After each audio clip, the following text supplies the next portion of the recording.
Muy buenos días, queridos hermanos. En esta oportunidad continuaremos con el repaso del libro de los Salmos.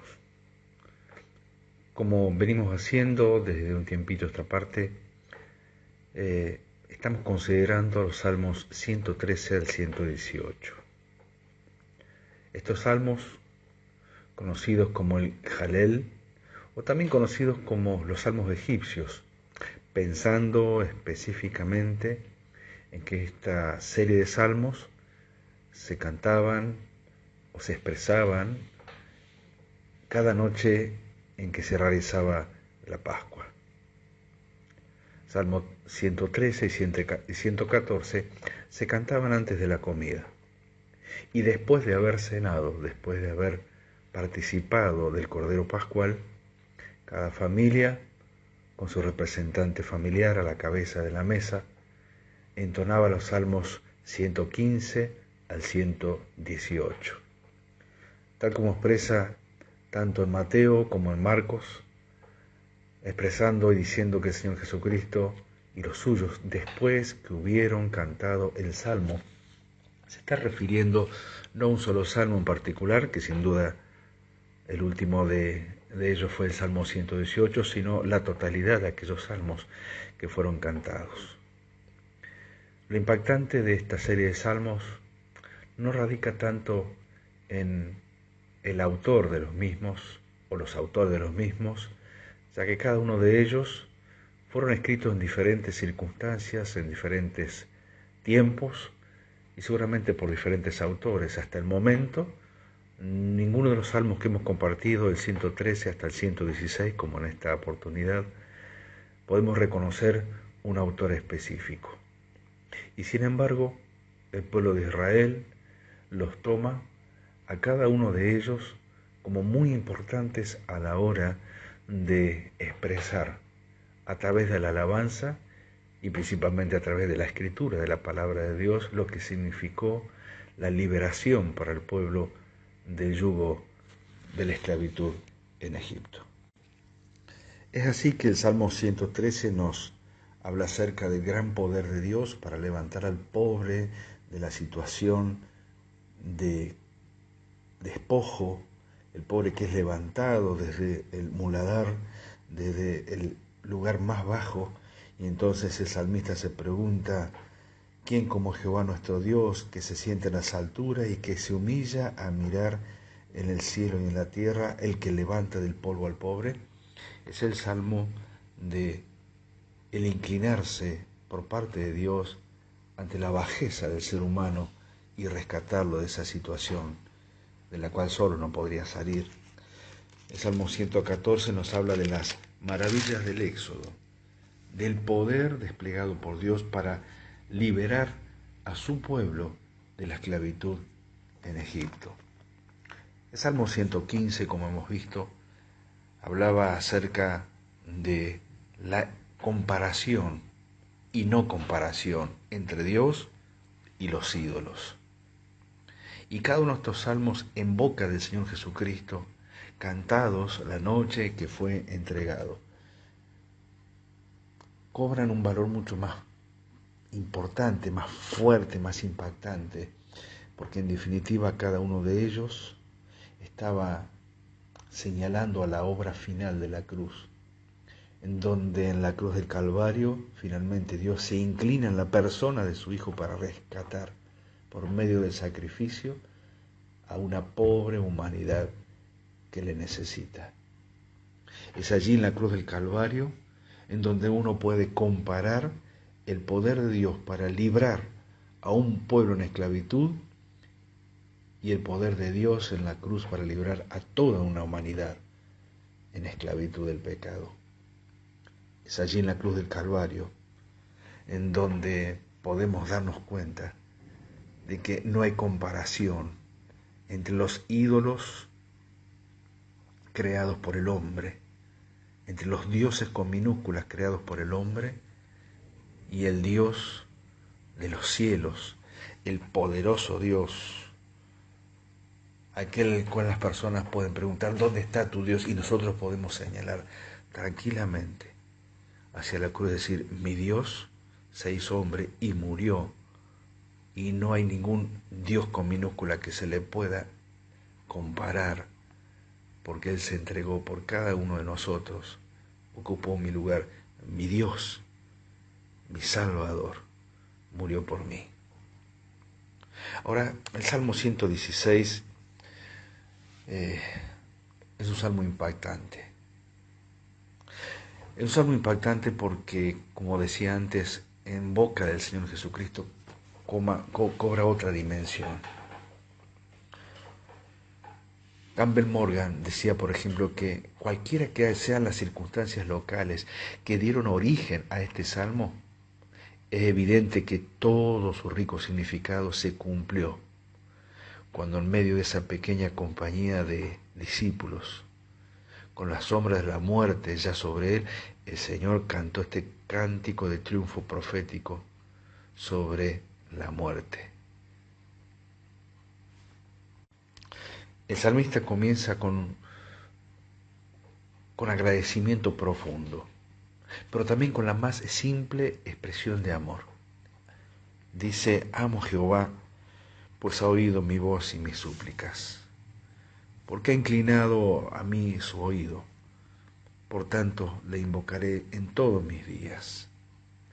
Y a partir del versículo 3, comienza a describir una situación de angustia, de dolor, de enfermedad, de ligaduras de muerte, y el ruego del salmista para que sea librado por parte de Dios, ruego al cual Dios accede positivamente y con poder para sacarlo de esa situación. ¿Cuántos no hemos orado de esta manera? Esperando ser salvados, esperando ser sanados, esperando ser rescatados de la lógica consecuencia, no solamente del paso de los años en nuestras vidas, sino también de la lógica consecuencia de estar establecido que los hombres mueran una vez. Y muchas veces el Señor ha sido misericordioso, no solo en extender nuestra existencia en la tierra, sino también de salvarnos de situaciones de las cuales nosotros no podíamos escapar.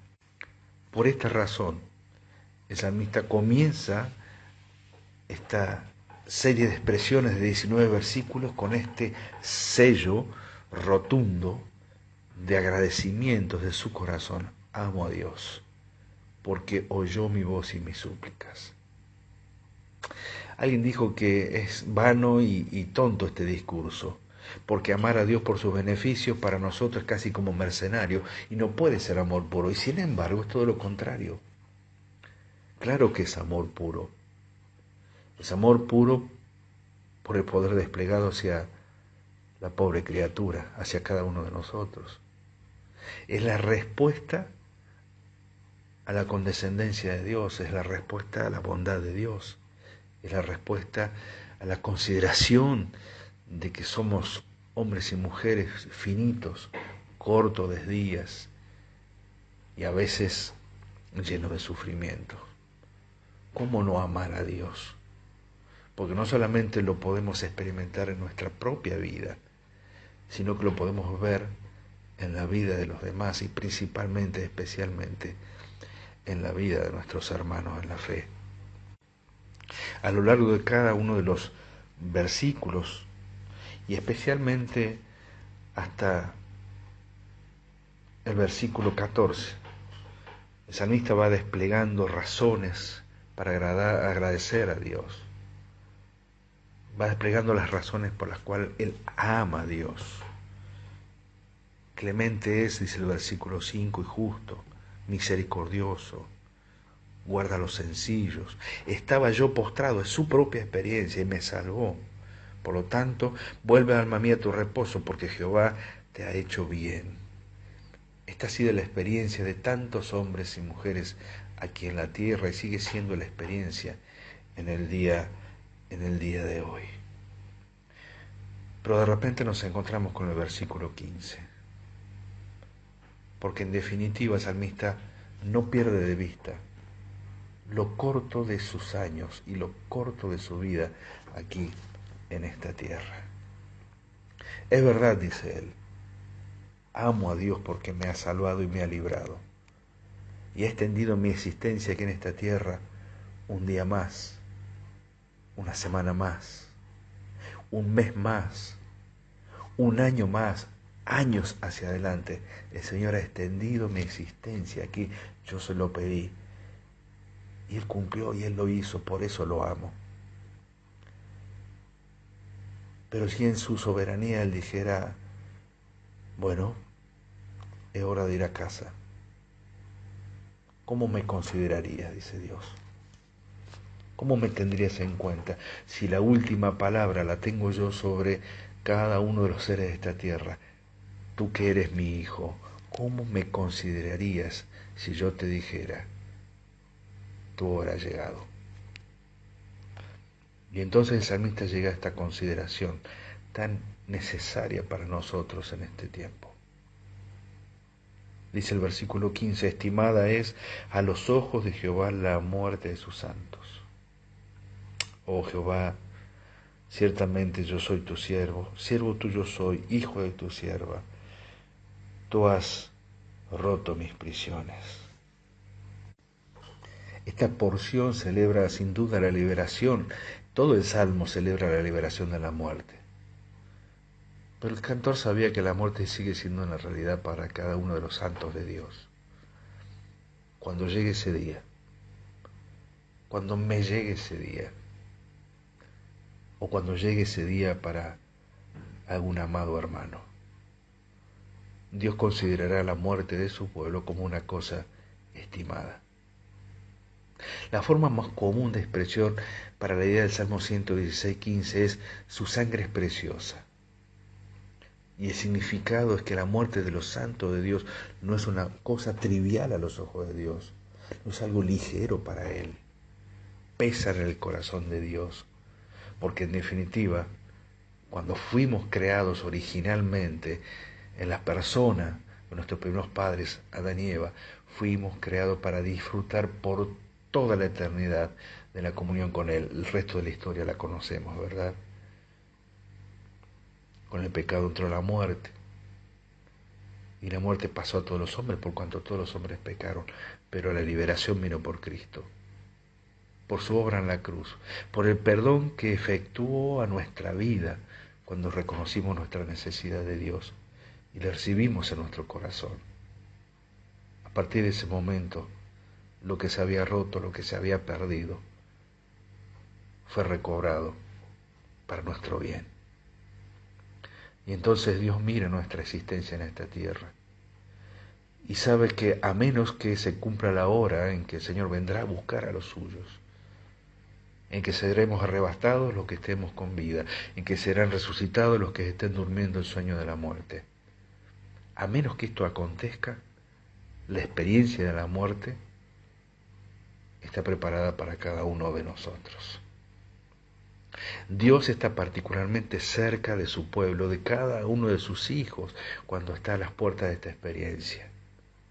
Dios vela por su pueblo cuando está enfermo o agonizante, se acerca a Él y le hace saber su presencia para que tenga consuelo en esa hora. A veces interviene para que no acontezca, pero en cualquiera de los casos, el Señor siempre hace lo mejor. Dios considera especialmente estimada la muerte de sus hijos, aunque hayan pasado por situaciones muy difíciles, tristes. Pensar en los mártires que entregaron su vida por la causa de Cristo. Estimada ha sido su vida para Dios. Y aunque la muerte es una maldición y un enemigo todavía a derrotar, sigue siendo estimada porque elimina la última barrera que queda entre Dios y sus santos. Y es la puerta a una eternidad de perfecta comunión. La muerte, dice Spurgeon, de los santos de Dios no es una pena, no es destrucción, ni siquiera es una pérdida. Y cuando yo leí estas palabras dichas por Spurgeon, decía, no hay ni siquiera frialdad en esto. Es la realidad de alguien que sabe que cerrado los ojos en esta tierra, se abrirán ante la presencia de su Señor. Richard Baxter fue un célebre teólogo puritano del siglo XVII. Y cuando, después de muchos años de servicio a su Señor, llegó la hora de pasar por el lecho de la muerte, rodeado por sus amigos y por su familia que vinieron a verlo, uno de ellos le preguntó finalmente: estimado Baxter, ¿cómo estás? Y él dijo: ya casi bien. Y así era. Porque en definitiva, la muerte cura también todos los males. Para algunos puede parecer extraño, ¿verdad? Pero la muerte puede ser la mejor medicina. Porque los que mueren no solo están casi bien, sino que estarán curados para toda la eternidad.